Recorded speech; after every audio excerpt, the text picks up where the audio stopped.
নওগাঁয় এক সপ্তাহ ব্যবধানে মণ প্রতি মোটা ধানের দাম ৮০ থেকে ১০০ টাকা কমিয়েছে মিলাটা। বিস্তারিত জানাতে নওগাঁর মহাদেবপুর হাটে আছেন রিপোর্টার এম আর রকি। আমরা যাচ্ছি তার কাছে।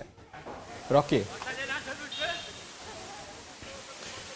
বিগত মৌসুমের যে ধান, এই ধানগুলো চাষিরা সংরক্ষণ করে শেষ মুহূর্তে একটা ভালো দাম পাবেন এমন প্রত্যাশায় ধানগুলো সংরক্ষণ করে পরে হাটে তোলেন। তবে আমরা দেখছিলাম এই হাটে আজকে ধানের দাম অনেকটাই পড়ে গিয়েছে এবং সরবরাহ যতটা বাড়ে দরের জায়গাটা কিন্তু ততটা এখানে নেমে যায় এবং সপ্তাহ ব্যবধানে ধান যেসব রয়েছে বিগত আমন মৌসুমের সুবলতা, BR-28, এছাড়া জিরা, কাটারি, এই ধানগুলো মোটামুটি প্রকারভেদে মন প্রতি ৮০ থেকে ১০০ টাকা পর্যন্ত কমেছে। অন্যদিকে সুগন্ধি আতপ যে ধান, এই ধানটার দাম আমরা দেখছিলাম মন প্রতি ৪০০ টাকা পর্যন্ত কমে গিয়েছে। অর্থাৎ এই ধান সুগন্ধি আতপ গোল্ডেন যেটি বিক্রি হয়েছিল এক সপ্তাহ আগে প্রায় ৩২০০ টাকা মন, সেটি এখন ২৮০০ টাকা মন।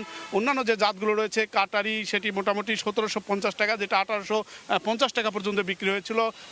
জিরা এবং অন্যান্য যে জাতগুলো, প্রত্যেকটা জাতেরই কিন্তু এক ধরনের দর পতন হয়েছে এবং এই দর পতনের কারণে স্বাভাবিকভাবে চাষিরা যেহেতু হঠাৎ করে দাম কমেছে অনেকটাই উদ্বিগ্ন, হতাশা প্রকাশ করছেন এবং এক্ষেত্রে আসলে ব্যবসায়ীদের যে একটা বাজার নিয়ন্ত্রণ করে বাজার তারা তাদের মতো করে দর বেঁধে দিয়ে ধান কেনার যে প্রবণতা, সেটি কিন্তু হাটগুলোতে প্রতিনিয়ত পরিলক্ষিত হয় এবং সেই চিত্রই কিন্তু এখানে। এবং এক্ষেত্রে একটা বাজার তদারকির কথা বলছেন, কারণ চালের দরের জায়গাটা কিন্তু এখনও স্থিতিশীল রয়েছে এবং চালের দাম না কমলেও দরের জায়গাটা যেহেতু কমে যাচ্ছে ধানের, সেই জায়গাতেই নিয়েই প্রশ্ন উঠছে এখানকার চাষিদের দিক থেকে যে বাজার নিয়ন্ত্রণ করে দাম কমে দেওয়ার কারণে চাষিরা এই মুহূর্তে অনেকটাই ক্ষতিগ্রস্ত হচ্ছেন, সেই সাথে বাড়ছে তাদের হতাশাও।